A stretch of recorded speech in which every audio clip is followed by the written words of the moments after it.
Los objetivos de esta clase son nombrar técnicas básicas usadas en el estudio de biomoléculas, explicar los fundamentos físico-químicos de las técnicas usadas en el estudio de las biomoléculas y su aplicación.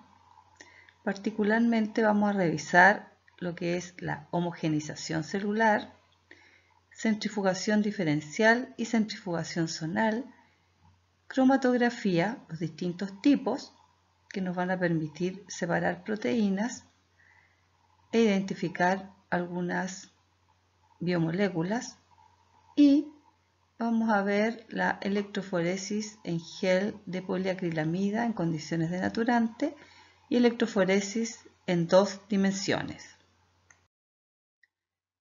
Nos podemos hacer una serie de preguntas sobre las proteínas. Las proteínas son el fenotipo de los seres vivos y tienen múltiples funciones. Por ello es muy interesante conocer sus características y su función. Podemos preguntarnos, ¿cuándo se sintetiza la proteína P? ¿Cómo la hormona Z afecta la síntesis de la proteína P? ¿En qué compartimento celular está la proteína P? ¿Cuál es el tamaño de una proteína? Hay una serie de técnicas que nos van a permitir reconocer las proteínas, estudiarlas y poder hacerles el seguimiento respecto al lugar donde se sintetizan o si son liberadas al medio extracelular. Eso es lo que vamos a ver hoy día. Técnicas de estudio de proteínas. ¿Cómo estudiar una proteína? Lo primero que se hace es purificar la proteína, lo que consiste en aislarla desde un tejido y eliminar los otros componentes proteicos y componentes biológicos que la acompañan, como los lípidos, el ácido nucleico. Por lo tanto, hay que conocer y definir el lugar desde donde se va a aislar y purificar una proteína. Y la purificación va a ser a través de una serie de técnicas que me van a permitir entonces enriquecer mi proteína de interés en el extracto y por otro lado disminuir las proteínas que no me interesan. En la fotografía se muestra una serie de proteínas distintas que están cristalizadas y eso se puede realizar una vez que la proteína se encuentra pura.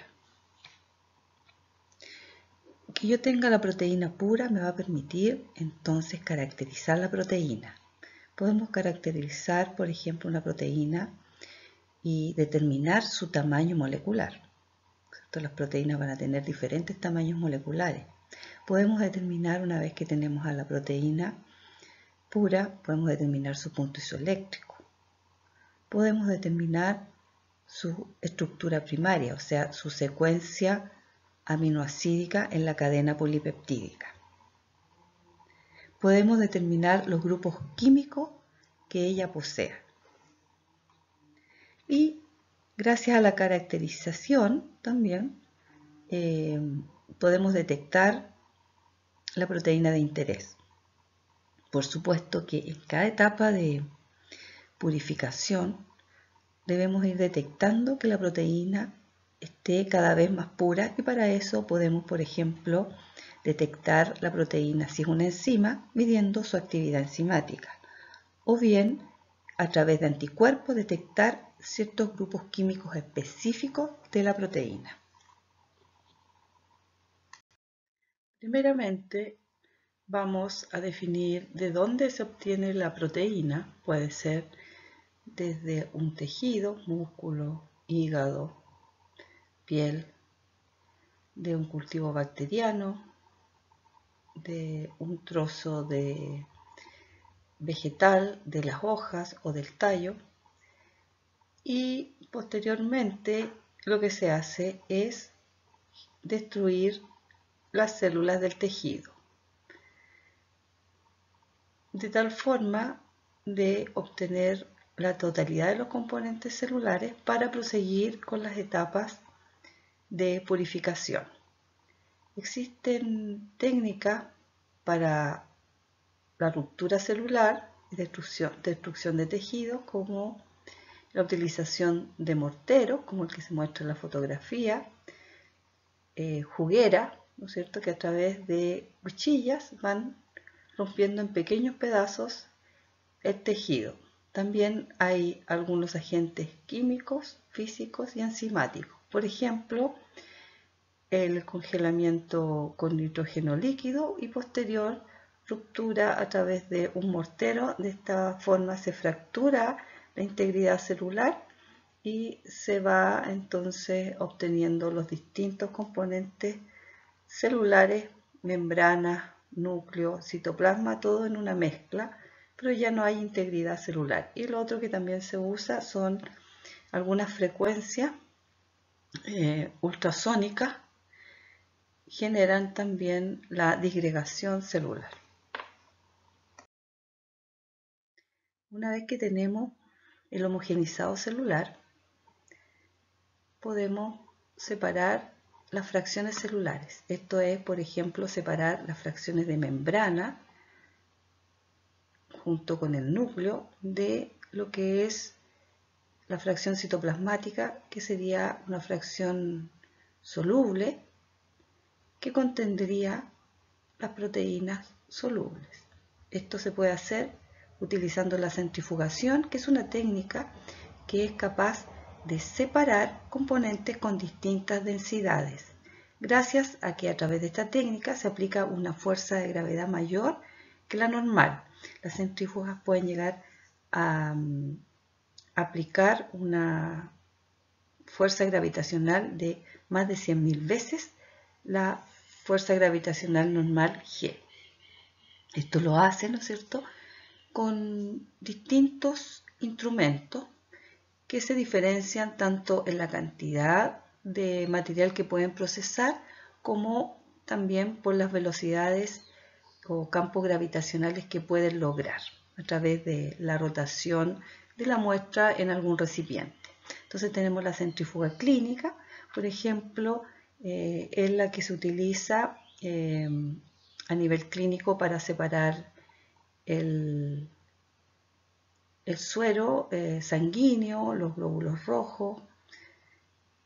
También se utiliza para el estudio de orina, ¿cierto? Por ejemplo, cristales en orina se podrían separar en una centrífuga clínica, que no logra muy altas velocidades, pero son las suficientes para el tipo de material biológico que se trabaja. Está la preparatoria, que es mucho más múltiple, permite distintos volúmenes, se pueden usar volúmenes bastante grandes, más a nivel de litro, o a través de tubos más pequeños. La microcentrífuga, esta solamente utiliza muestras muy pequeñas, son las que se utilizan, por ejemplo, para la extracción de ADN, donde con una pequeña cantidad de material uno puede extraer ADN. Y la ultracentrífuga es una centrífuga más de investigación que puede lograr muy altas velocidades y por lo tanto campos gravitacionales. Acá tenemos entonces una centrífuga clínica, que la ventaja es que son en general pequeñas, son centrífugas de mesa, y ahí se muestra, por ejemplo, un tubo que contiene sangre, por ejemplo, con heparina, que es un anticoagulante, de tal forma que si además se le agrega una sustancia densa como el ficol, es posible, posterior a la centrifugación, obtener distintas fracciones de la sangre, por ejemplo, obtener el plasma que contiene las plaquetas, separar los linfocitos y macrófagos, y en el fondo los más densos vendrían siendo los neutrófilos y los hematíes o glóbulos rojos. La centrifugación diferencial, entonces, es un tipo de centrifugación en la cual, una vez teniendo un homogenizado con partículas o proteínas de distintas densidades o fracciones celulares, nosotros podemos separar estas fracciones celulares en base a su densidad. Vamos a aplicar una fuerza centrífuga y vamos a obtener entonces un sobrenadante que va a ser la parte superior que se obtiene y que no logra precipitar debido a la fuerza de gravedad, que la podemos trasvasijar a un vaso y en el tubo de centrífuga nos vamos a quedar con un pellet que es el precipitado que tiene mayor densidad y que va a contener entonces probablemente una mezcla de proteínas dependiendo de qué tipo de extracto estemos trabajando. Por ejemplo, acá nos podríamos quedar, si separamos un extracto celular, podríamos quedarnos con en el pellet las proteínas de membrana, el núcleo, y en el sobrenadante todas las proteínas citoplasmáticas que son solubles. Veamos otra centrifugación, la centrifugación zonal. Esta se realiza en una ultracentrífuga y acá, a diferencia de la anterior, la muestra se va a poner en un tubo, pero este tubo previamente contiene un gradiente de un compuesto que genera soluciones densas, como la sacarosa. Gradiente significa que en el fondo del tubo tenemos mayor densidad y hacia arriba en el tubo la densidad es menor. Posteriormente de poner la muestra se aplica una fuerza centrífuga y las proteínas en base a sus diferentes densidades se van a ir localizando en la densidad de este gradiente de sacarosa que es equivalente a su propia densidad. Entonces voy a obtener zonas posterior a la centrifugación. Y luego de la centrifugación se agujerea el tubo en el fondo y se va recolectando las distintas fracciones. Por lo tanto, cada proteína va a quedar en una solución con densidad equivalente. Esta es una forma de fraccionar mucho mejor que la centrifugación diferencial. Solo con la centrifugación no es posible obtener una proteína pura. En la purificación vamos a utilizar una serie de técnicas para aislar a la proteína y tenerla pura, libre del resto de las otras proteínas para poderlas estudiar. Se utilizan técnicas que se basan en la separación gracias a las propiedades que tiene cada una de las proteínas. Las proteínas son diferentes y una de las características que se puede utilizar para purificar una proteína es lo que se denomina precipitación con sales. Salting in es solubilizar y salting out es precipitar. Fíjense ustedes que la solubilidad de una proteína varía con la concentración de sales. Estamos hablando de sales iónicas, por ejemplo, se utiliza el sulfato de amonio. Y tiene que ser una sal que no cambie el pH de la solución. Y esa sal cumple esa característica. Igualmente el cloruro de sodio. Entonces, en general, para una determinada proteína, como muestra este gráfico, la solubilidad puede variar. Sin sales va a tener una determinada solubilidad, pero su solubilidad puede mejorar a bajas concentraciones de sales. ¿Ya? Eso es lo que se denomina salting in, o sea, la proteína está soluble. Y salting out significa que va a haber una precipitación y esto ocurre generalmente a altas concentraciones de sales. Esto se debe básicamente a que estas sales iónicas son capaces de retener agua y no permiten que haya una adecuada solvatación de las proteínas, esta interacción con el agua, y por lo tanto aumenta la interacción proteína-proteína y de esta forma precipita la proteína. Posteriormente, aplicando esta técnica a una alta concentración de este tipo de sales neutras, Es posible, sí, por ejemplo, realizar una centrifugación diferencial y de esta forma obtenemos un pellet con aquella proteína que es menos soluble y un sobrenadante que va a contener las proteínas que están solubles. Pero igualmente debemos continuar con otra etapa de purificación, porque lo más probable es que haya varias proteínas que queden en el pellet y otras en el sobrenadante. Y ahí tenemos que revisar en cuál de las dos fracciones, en el precipitado o pellet o en el sobrenadante, está la proteína de nuestro interés. Otra técnica que se utiliza para la purificación de proteínas es la cromatografía. En las cromatografías tenemos una columna de vidrio o plástica que vamos a rellenar con una fase estacionaria. En las columnas cromatográficas de exclusión o filtración en gel se rellenan con microesferas de Cefadex. Existen distintos tipos de microesferas en relación a su tamaño que van a generar a su vez, una vez que rellenemos la columna, distinto tamaño de poro. Acá se muestra la columna rellenada con estas microesferas. Ahora bien, esta columna de vidrio o plástico tiene una entrada superior donde se pone la muestra y una salida que es por donde se recolectan las proteínas una vez que atraviesan esta columna. Ahora, además de la fase estacionaria, vamos a tener una fase móvil que generalmente es un buffer en el cual es hidratada las microesferas y también son disueltas las proteínas. Entonces, en la cromatografía de exclusión o filtración en gel, agregamos en la parte superior la muestra.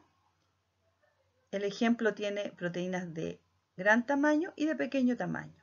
Y en este tipo de columnas que generan un tamiz o una especie de colador en esta columna, lo que ocurre es que proteínas de gran tamaño van a ser excluidas de la columna y van a pasar rápidamente atravesando por las paredes de la columna. Sin embargo, las proteínas pequeñas van a ir por los poros generados y van a ir más lentamente. De esta forma vamos a poder colectar, primeramente ahí se ve el buffer, lo primero que sale es solo buffer, seguidamente las proteínas de mayor tamaño, continuando por las proteínas que van más lento, que son de menor tamaño. Entonces, posteriormente hacemos mediciones y detectamos la proteína de interés en estos tubos recolectores. Otro tipo de cromatografía que se utiliza para la purificación de proteínas es la cromatografía de intercambio iónico. Este tipo de cromatografía utiliza microesferas con carga. El ejemplo aquí es que las microesferas que rellenan la columna van a tener carga positiva y en la parte superior vamos a tener las muestras que van a estar constituidas por proteínas que están solubilizadas en un buffer y dependiendo del pH, algunas proteínas van a tener carga positiva, como en el caso de las esferas azules, y las rojas que van a estar cargadas negativamente. A medida que se agrega buffer, las proteínas pasan a través de la columna, pero solo van a quedar unidas aquellas que tengan la carga opuesta a la que corresponde a las microesferas. Recuerden, las microesferas estaban cargadas positivamente, por lo tanto, las proteínas con carga negativa, que son las azules, van a quedar unidas a las microesferas. Y acá también se muestra cómo las proteínas rojas son recolectadas primeramente, puesto que tienen la misma carga que las microesferas de la columna, por lo tanto se repelen. Acá se muestra cómo las proteínas con carga negativa están unidas a las microesferas de la columna. Ahora es el momento de recuperar entonces las proteínas y para recuperar las proteínas que están cargadas en la columna se utiliza una solución salina, en este caso cloruro de sodio. En este sentido vamos a ver que los cloruros van a competir por unión a las microesferas de la columna. Por lo tanto, van a liberar las proteínas que estaban unidas en la columna por fuerzas electrostáticas. De esta forma, lo primero que se colecta, ¿no es cierto?, es buffer, después las proteínas con carga positiva, igual que la columna, posteriormente tenemos buffer y siguiente tenemos las proteínas con carga negativa más el sodio que tiene carga positiva. Aquí se muestra las microesferas de celulosa o agarosa de una cromatografía de intercambio iónico. A la izquierda está el grupo carboximetil que le da una carga negativa a la fase estacionaria.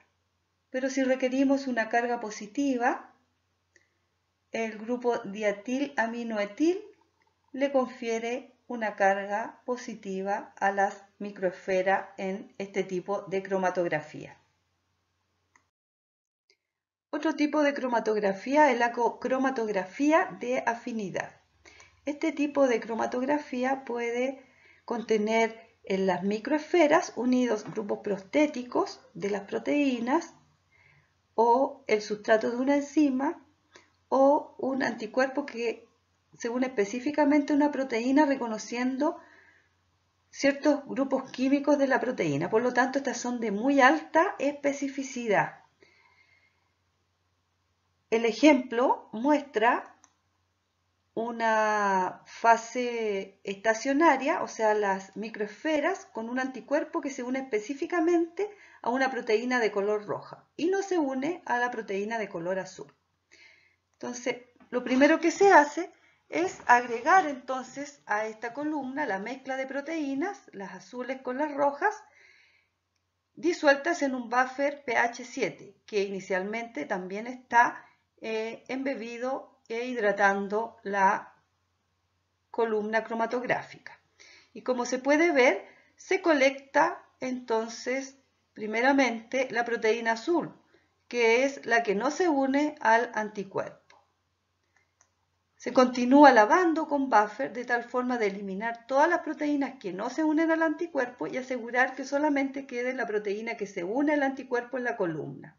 Y posteriormente, para eluir la proteína de interés, la proteína roja, se agrega un buffer pH 3. El cambio de pH, como sabemos, genera cambios en la ionización de los grupos químicos, tanto del anticuerpo como de la proteína. Por lo tanto, va a generar que ya no se una con tanta fuerza la proteína al anticuerpo. Y de esta forma podemos recuperar entonces la proteína de interés de color rojo.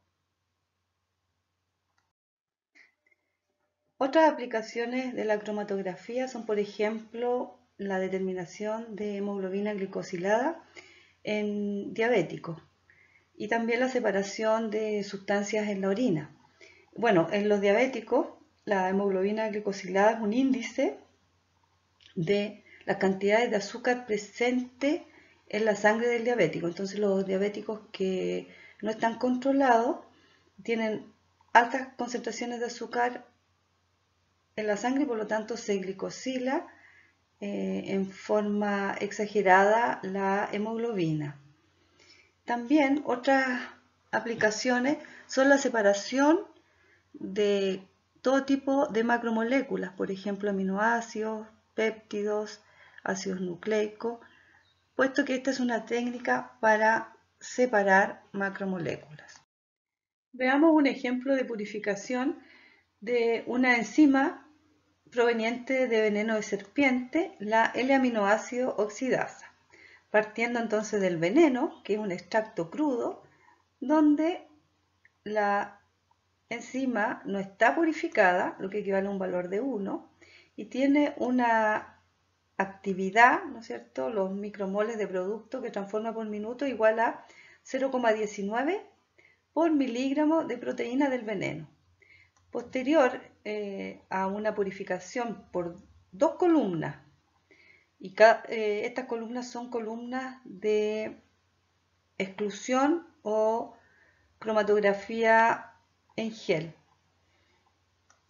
El producto aumenta a 29,3 su purificación, lo que significa que en actividad enzimática aumenta de 0,19 a 5,58 unidades por miligramos. En una electroforesis en gel de poliacrilamida en condiciones denaturantes, podemos hacer el seguimiento de las etapas de purificación de una proteína. Acá tenemos las etapas de purificación de una proteína citoplasmática. En la línea 1 o carril 1 tenemos la separación de las proteínas citoplasmáticas de un tipo celular. Y como podemos ver, tenemos muchas bandas o líneas que corresponden a las proteínas presentes en el citoplasma. Tenemos proteínas de un tamaño de más de 100.000 Dalton a proteínas de bajo tamaño de menos de 15 Dalton. Recordar que el tamaño molecular de las proteínas se mide en Daltons y en este caso la proteína de interés es una proteína de 40.000 Daltons, lo que equivale a 40 kilodaltons. Una siguiente etapa, en 2, correspondería a una precipitación por sales o salting out, por lo que nos quedamos con menos proteínas, nos quedamos con las proteínas del pellet y las del sobrenadante son separadas. Las proteínas del pellet son disueltas y posteriormente llevadas en 3 a una cromatografía de intercambio iónico que separa las proteínas en base a su carga. Sin embargo, varias proteínas tienen la misma carga y por lo tanto nos quedamos con más de las proteínas que la que nosotros queremos purificar, que es la de 40 kilodalton. Y la siguiente etapa, en 4, se toma entonces la proteína obtenida en 3 y se pasa por una columna de exclusión que separa por tamaño. Y ahí podemos observar que purificamos bastante la proteína y prácticamente queda muy poco de otras proteínas, pues no se observan tantas bandas. Y en una quinta purificación, una cromatografía de afinidad que es mucho más específica y como vemos, aislamos la proteína del resto de las proteínas que la acompañaban en el citoplasma y por lo tanto tenemos una muy buena purificación. La electroforesis en gel de poliacrilamida en condiciones denaturalizantes, PAGE-SDS, es una técnica que permite visualizar las proteínas presentes en una muestra, debido a que las separa en un campo eléctrico. La muestra se deposita en un gel que se encuentra en un campo eléctrico. Este campo eléctrico se construye teniendo un cátodo y un ánodo y todo esto está sumergido en un buffer de pH 8,3 que contiene electrolitos. Estos electrolitos permiten un flujo de corriente, lo que hace que las proteínas cargadas negativamente migren hacia el ánodo en base a su tamaño molecular. Las proteínas, para ser separadas en un gel Page SDS, deben ser previamente denaturalizadas. Revisemos qué pasa con la proteína AB, que tiene estructura cuaternaria. Entre el péptido A y el péptido B hay un puente disulfuro y podemos observar su estructura en 3 dimensiones. Pues bien, los agentes para denaturar las proteínas son el calor, que se aplica 100 grados Celsius por 3 minutos. Dodecyl sulfato de sodio, que es un detergente que le imprime carga negativa, una gran densidad de carga negativa a las proteínas, y el mercaptoetanol, que es un agente reductor que rompe los puentes disulfuro. El resultado de la denaturación son proteínas con una estructura abierta y con una alta densidad de carga negativa. Y en el caso de dos péptidos que estén unidos por un puente disulfuro, al reducirse el puente disulfuro, las cadenas quedan separadas. Por ello, una vez que son separados en el gel, podemos ver el péptido A y el péptido B separados. El péptido A, por ser de menor tamaño, migra más en el gel, o sea, más cerca del ánodo, que el péptido B. También se muestra la migración de una muestra que contiene solamente el péptido C. Y esta, por tener un tamaño intermedio, migra entre el péptido A y el péptido B. Cuando las muestras a analizar tienen una gran cantidad de proteínas, podría ser que hubieran proteínas de igual tamaño, pero que fueran distintas proteínas. Por lo tanto, allí podemos usar una electroforesis en 2 dimensiones, que consiste primeramente en un isoelectroenfoque, seguido de una electroforesis en gel de poliacrilamida en condiciones denaturante. El isoelectroenfoque consiste en un gel con forma de columna, en donde en la parte superior se carga una muestra, pero este gel tiene un gradiente de pH desde 4 a pH 10. Por lo tanto, una vez que se aplica el campo eléctrico, las proteínas van a migrar, pero solo van a migrar hasta su punto isoeléctrico. Por lo tanto, van a quedar las proteínas separadas no en base a su tamaño, sino a sus propiedades relacionadas con su carga eléctrica. En una segunda etapa se realiza una electroforesis en gel de poliacrilamida, que vendría siendo la segunda dimensión. Realizamos esta separación y podemos ver que hay proteínas que tienen un mismo punto isoeléctrico, pero que presentan distinto tamaño molecular. En B se muestran los geles que se obtienen después de este procedimiento.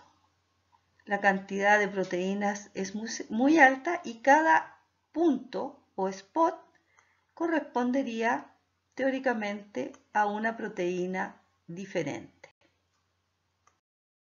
¿Y para qué utilizar una electroforesis en 2 dimensiones? Se utiliza para estudios experimentales para saber el efecto que pueden tener algunas drogas, hormonas, algunos agentes químicos o físicos sobre el patrón proteico de células, tejidos, órganos o microorganismos. Y esto va a permitir visualizar cambios en el patrón proteico. Desde el punto de vista cuantitativo, las proteínas, por el efecto de alguno de estos agentes, podrían aumentar o disminuir. Podrían, desde el punto de vista cualitativo, sintetizarse nuevas proteínas o degradarse otras proteínas. Analicemos el siguiente ejemplo. Se quiere saber si la droga X afecta la síntesis de proteínas. Se realizó un experimento en cultivo de células de fibroblastos. Las células tratadas con la droga y sin tratar son las controles. Las proteínas fueron separadas en 2 dimensiones por electroforesis en gel y el resultado se muestra en la figura 1. En la derecha se muestra el resultado de células tratadas con la droga y a la izquierda los resultados del experimento pero sin la droga. Las proteínas luego son detectadas con tinciones como el azul de Comasí y se le asignó un número para identificarla. Responda qué efecto tiene la droga en las proteínas de la 1 a la 6. B. ¿Qué se puede concluir sobre el efecto de esta droga?